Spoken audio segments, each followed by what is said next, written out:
ప్రేమను పనంగా పెట్టి, సంతోషాన్ని పనంగా పెట్టి, సమాధానాన్ని పక్కన పెట్టేసి, మంచితనాన్ని పక్కన పెట్టేసి, విశ్వాసాన్ని పక్కన పెట్టేసి, దయాగుణాన్ని పక్కన పెట్టేసి, సెల్ఫ్ కంట్రోల్ పక్కన పెట్టేసి, డబ్బు డబ్బు డబ్బు డబ్బు అని గబ్బు పనులు చేస్తే వాడికి ఏమొస్తాయి? జబ్బులు వస్తాయి. అశాంతి, అసమాధానం, అసూయ, అసంతృప్తి, అవినీతి, అక్రమం, అధర్మం, అన్యాయం అంటుకుంటుంది. ఈరోజు అనేక మంది జీవితాలు అదే చూస్తున్నాం.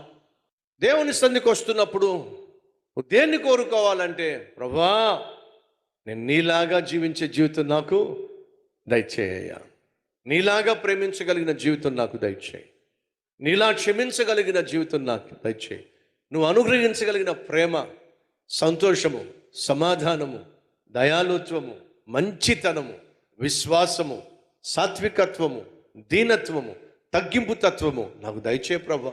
అది నువ్వు కోరుకోవాల్సింది.